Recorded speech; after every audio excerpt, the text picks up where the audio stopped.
هل استخدمت النهارده الذكاء الاصطناعي؟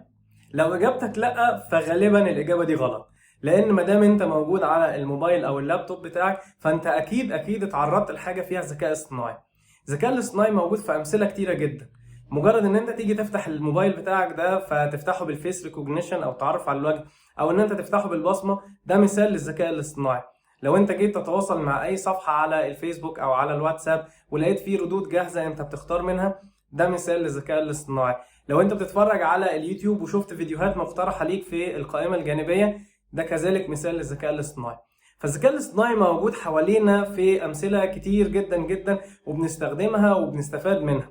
كل الأمثلة دي قايمة على إن في آلة أو في جهاز أو حاجة بنبرمجها ونديها ذكاء اصطناعي. يجي هنا السؤال، طب يعني إيه أصلا ذكاء اصطناعي؟ باختصار هو بيحاول إنه يعمل زي الذكاء الطبيعي. طب الذكاء الطبيعي بيبقى عبارة عن ايه؟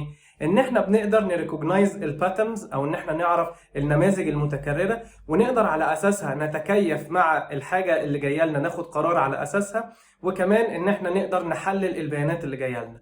فانا دلوقتي لما بشوف وش واحد بقدر اتعرف عليه، فكذلك الآلة لما بديها الوش دوت وبتفضل تعمل وشك يمين وشمال عشان الموبايل بتاعك مثلا او اللابتوب بتاعك يتعرف عليك، فانت خلاص نقلت جزء من الذكاء الطبيعي اللي عند البشر نقلته للآلة. كذلك في الريكومنديشن سيستم بتاع اليوتيوب وغيرها من المواقع، اي موقع تسوق الكتروني بيكون بيرشح لك منتجات بناء على الديجيتال بيهيفير بتاعك، ان هو بيشوف انت السلوك الرقمي بتاعك بيبقى عامل ازاي، وعلى اساسه بيبعت لك حاجات هو عنده توقع ان انت هتكون بتحبها.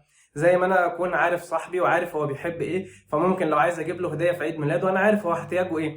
فنفس الشيء بالنسبه للروبوت، اللي هو مش لازم كلمه روبوت تبقى دايما اللي هو الانسان الآلي اللي هو مكنه شبه الانسان، لا، روبوت هو اي حاجه متبرمجه، يعني اي برنامج على الموبايل او على اللابتوب بيفهم تفاعل الانسان معاه وبيقدر يرشح له حاجه او يجيب له حاجه بالشكل المناسب ليه. وهنا يجي بقى التساؤل بتاع هل الانترنت دوت او الارتفيشال انتليجنس او التولز الجديده دي هل هتاخد مكاننا في المستقبل؟ ده اللي هنتكلم عنه في الفيديو اللي جاي، وهو المخاوف اللي موجوده حوالين الذكاء الاصطناعي.